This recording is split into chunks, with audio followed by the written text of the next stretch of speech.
welcome to AWPC Wild Media. I'm Rukshi. Today, we are going to talk to a very famous, prominent photographer in Sri Lanka. That is Prasad Hapuarachchi. Let's go in and see what he has to say.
Hello, welcome to AWPC Wild Media. I'm Rukshi and today I'm with a very famous, prominent wildlife photographer from Sri Lanka. That is none other than Prasad Hapuarachchi. Hello Prasad, how are you? I'm good, thank you very much.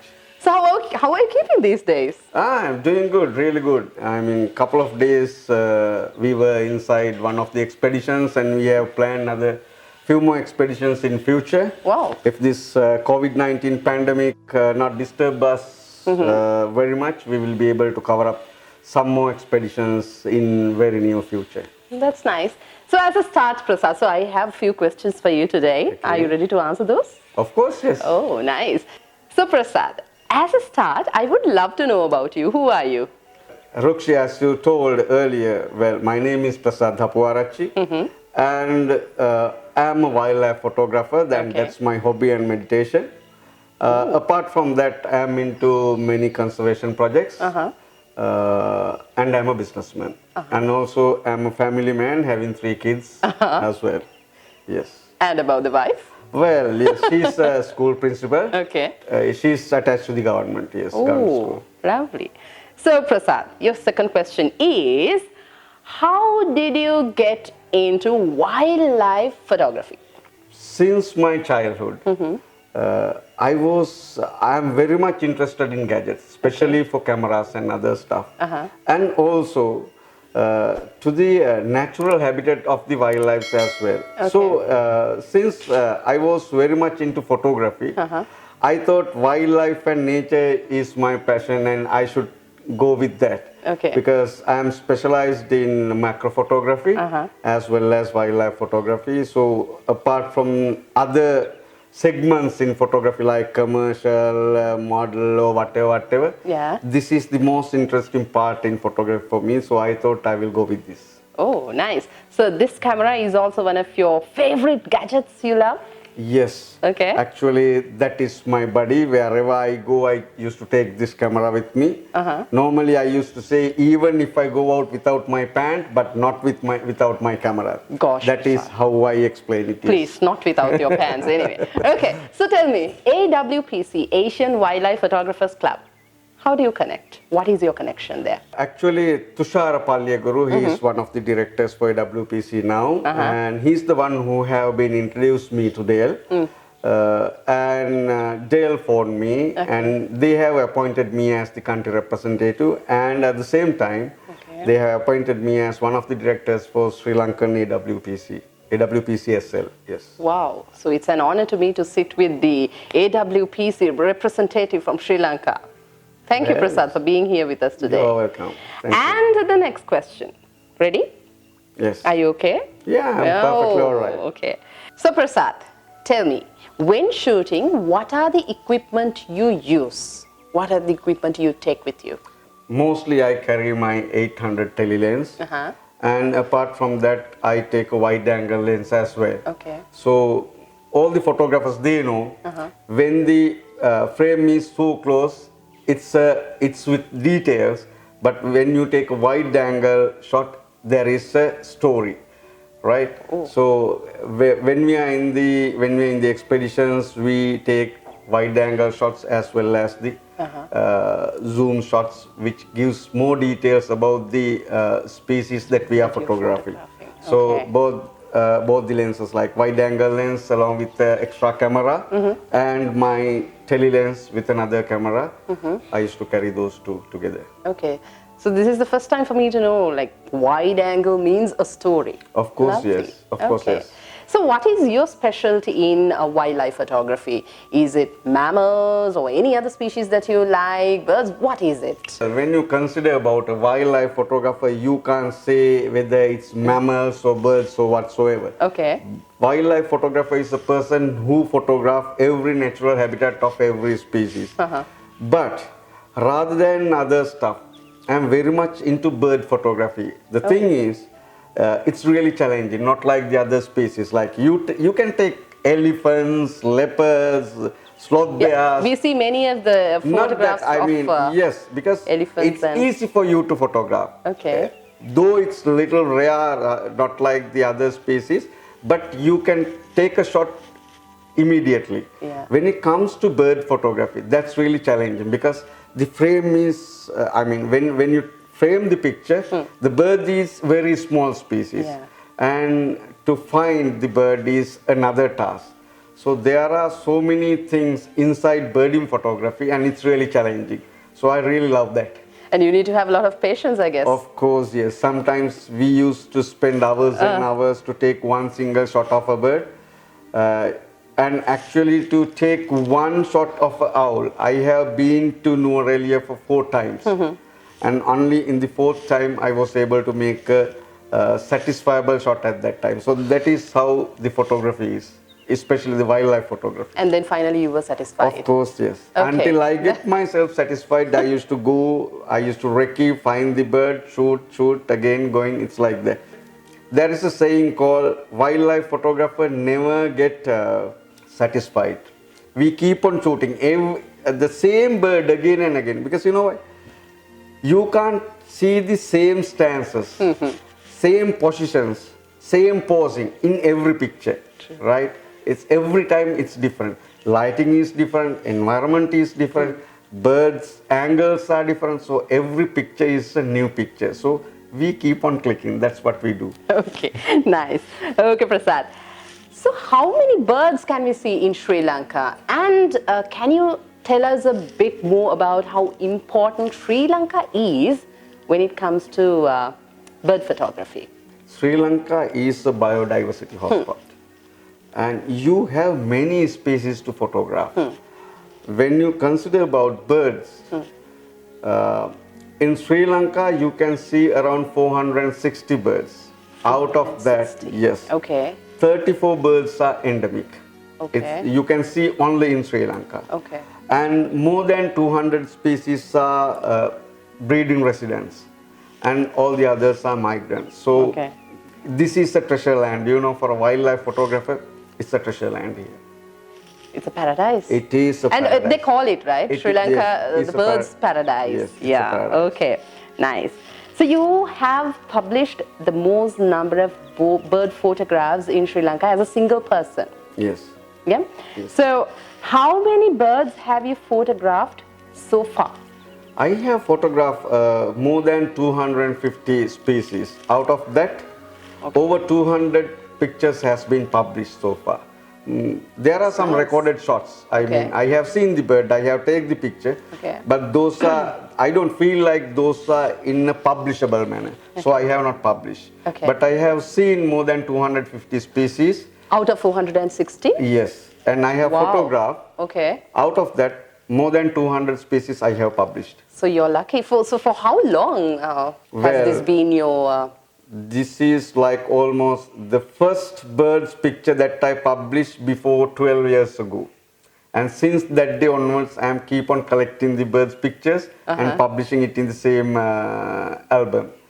Because now actually I stay in a very outskirt of Colombo, where so many marshy lands around. Inside my garden, I have photographed more than 38 species, bird species. That is, I love where I live. That's nice. Okay.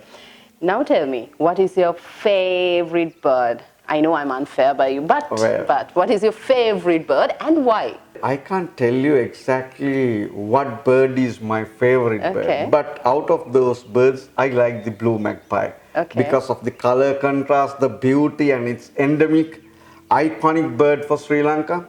I really love that bird. By the way, Prasad, I was actually waiting to ask this question from you, right?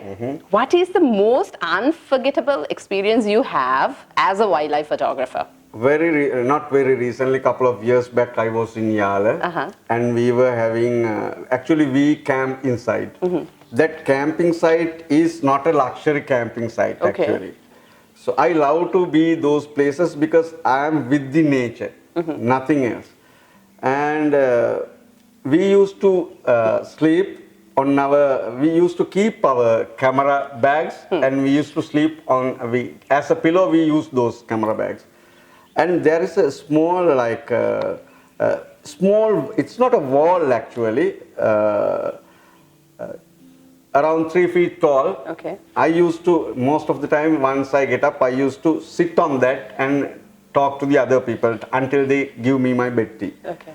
That time, when I sit on that, I saw some leopard paws just outside the wall, and not even half an hour ago, a fresh leopard paws. The truck has gone to somewhere else towards the jungle. Okay. So I called the tracker and told him to look at this. And then the fellow was telling me, sir, this leopard has walked from here either half an hour or to 45 minutes ago. So close.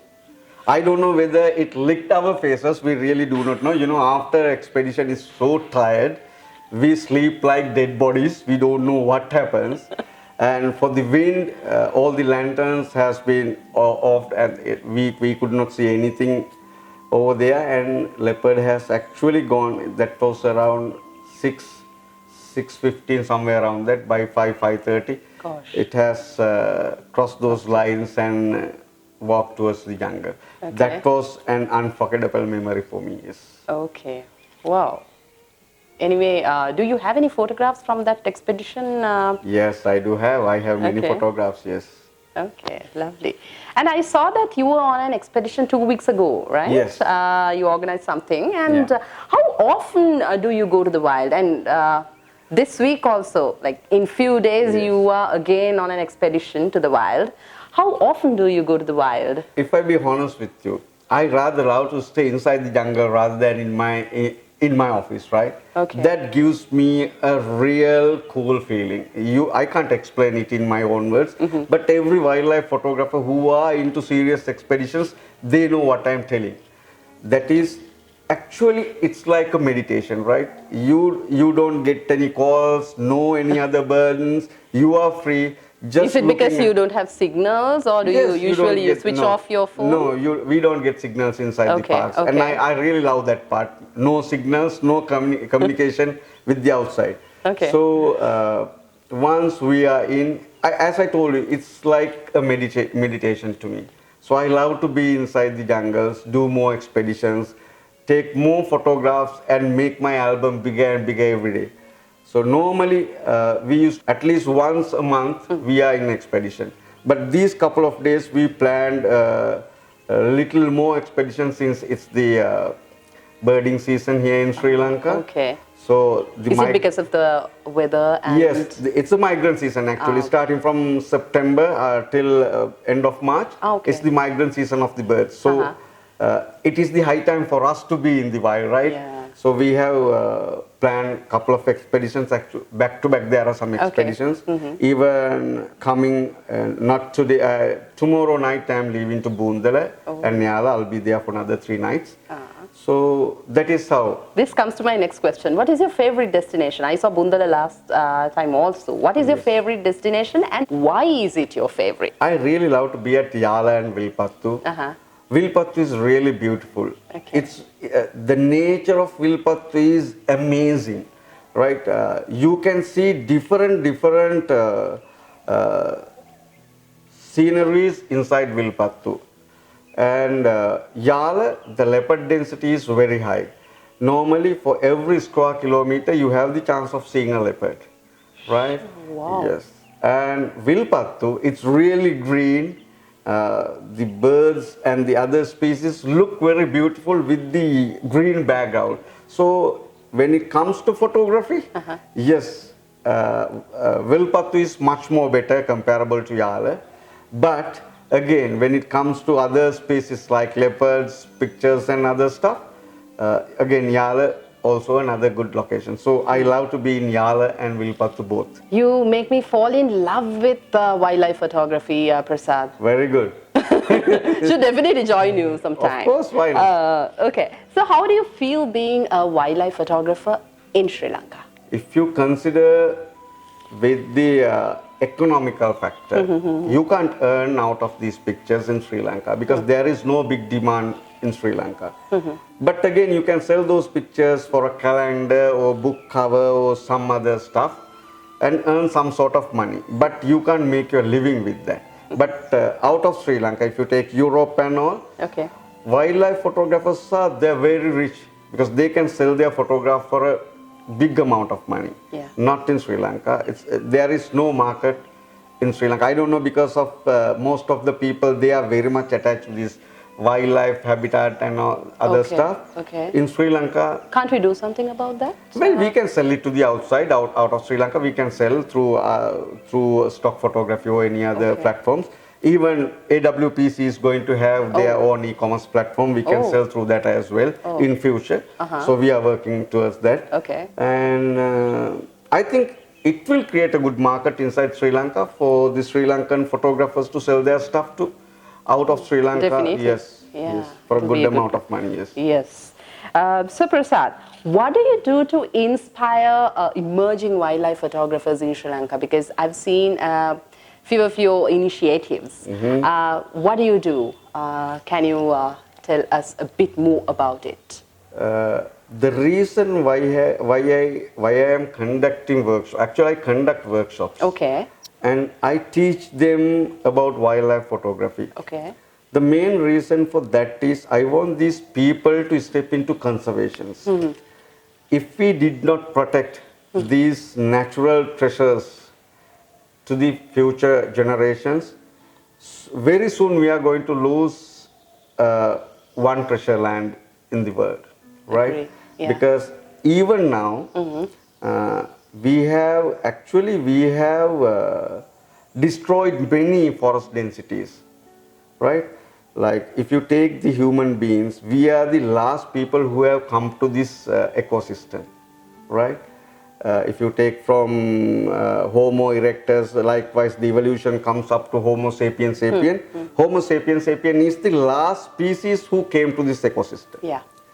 And he have no rights to destroy it because we are the junior people, we are not the seniors to this system, right? And even we are facing the repercussions because we have. Yes. Yeah. Yes. And deforestation is a big issue in Sri Lanka. Actually, to have to breathe enough oxygen for the Sri Lankan population, the forest density has to be at least 25% to 30%, which has been gone down drastically, right? So, in my point of view, deforestation I consider as a criminal offense.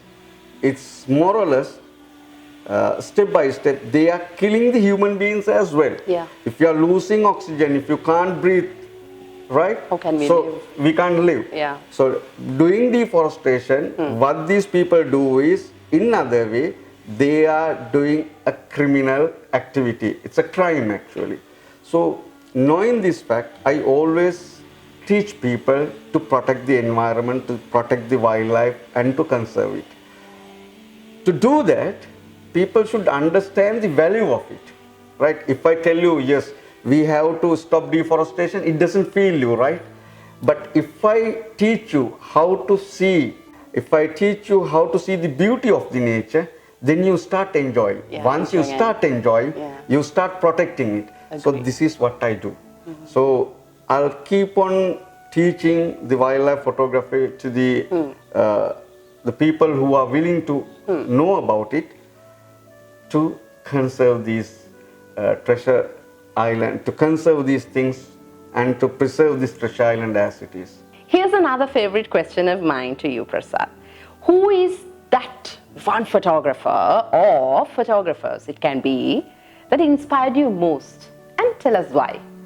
If I tell you honestly, he's not a photographer. Okay. Okay. He is a documentary maker, none other than world famous David Attenborough, right? He is the one who inspired me for wildlife photography, because I have seen so many recordings of his wildlife, especially like Sahara and some other episodes in BBC and National Geographic. The frames and the details of the natural habitat of these wildlife species, it really make me interested to study those stuff and to be a wildlife photographer. So he's the person who really inspired me. You. Even today, he's the one who is still inspiring me. Okay, that's nice. Lovely. So do you have any tips for the ones who want to become a wildlife photographer? If you take from analog era to digital era, right? I started photography when it was in the analog era, right? We shoot from slides. Now the technology has evolved and it comes to the digital era, right? So most of the people, they do not know the basics of photography. They take a camera, put it on a program mode, and they keep shooting, and they think they are photographers. And even sometimes they edit, right? Yeah, they edit. And that is not a fact to consider him as a photographer. Okay. He's a cameraman. He's basically a cameraman. He just operates the camera, that's it. To be a photographer, you should get to know all these basics. The shutter speed, the aperture, the ISO, how you are changing those stuff time to time, because when it comes to wildlife photography, it's really challenging. Yeah. One forest the color temperature of one forest density is totally different To another. So you need to know how to change those three things and to have the best exposure what you want, right? It has to, since it is wildlife and nature, the natural color has to be recorded as it is. You can't edit it. The green has to be green. And nature has its own colors. Of course, Those yes. colors are just mind-blowing. Yes. Yeah. So most of the photographers I have seen, they do not know actually to set up their white balance. So the color tones are different. It can't be like that. So the first tip I am telling to every person who is trying to step into wildlife photography, study photography first. Then master your gear. Whatever the camera you are having, master it. Get to know more how to change settings, how to operate it. And then you have to start learning the habitat of wildlife species to be a wildlife photographer. Without knowing the habitat of these species, you can't take a good shot. You do not know what will be happening in the next You need to instant. know what to expect, and that's why I see that you have a lot of books here. You read all these books. Yes. You have Yes. everything in it. Yes, those are actually the guides. Some species, like when it comes to insects and other species, we really do not know. I can't memorize it and find the name. So I refer to those guides and find the what species it is. And even for birding, I can't keep all the 460 birds in my mind. So sometimes some birds I have never seen. So we have to refer to those guides and find what bird it is. Then we have to study what sort of habitat they have, in what sort of environment they wish to stay. Like if you take, for example, if you take Indian pitta, right? That bird is a migratory bird. Indian pitta. Indian pitta. We call in Sinhala as avichya, right? Very beautiful bird. Okay. That bird, when it comes to Sri Lanka on the migrant season, it chooses one land, and it can be a one land, and every time it comes to that land only. Right? Every migrant season, that bird comes to that land. Even in my garden, there was Indian pitta in the migrant season, but last 2 years I didn't see it. Either the bird has been dead or maybe accident, or else its natural habitat has been changed. These three things can happen. But I know for sure nothing has changed in my garden because it has been, actually it has lived to the birds. There are many fruit trees in my garden. We never take anything for our, we never eat all these stuff like bananas, mangoes, guavas. Everything has been left to those birds and other species because they can't buy. Only we can buy those stuff.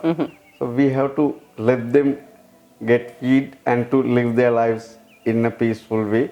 So we have left those stuff to those species. Nice. So a lot of work to be done even behind the scenes, emotionally, Yes. and your attitude should be there. A lot of things. And at the same time, maintaining a bird bath is another good thing. You can see a lot of birds afterwards, but it has to maintain in a perfect manner. Okay, lovely. So Prasad, finally, tell me why a wildlife photographer should join AWPC. AWPC is going to be one of the fastest growing wildlife community brands, connecting over 10,000 Asian wildlife photographers from over 30 Asian countries in 2022. So AWPC is giving exposure, recognition, opportunities, value to emerging and professional wildlife photographers. So I believe as a Sri Lankan wildlife photographer, since there is no market in Sri Lanka, especially for wildlife photographers, and AWPC and also as the AWPC country representative Sri Lanka, it's always good joining a brand like AWPC. Whereas it really, actually AWPC is targeting some conservation projects as well. And that is what exactly catch me to be for AWPC. And the platform that they are going to come up for emerging and professional wildlife photographers in Sri Lanka to sell their products, to sell their pictures to the outside. AWPC is going to come up with a good platform. So I think AWPC is the brand which is going to be very much popular in Asian region in coming future.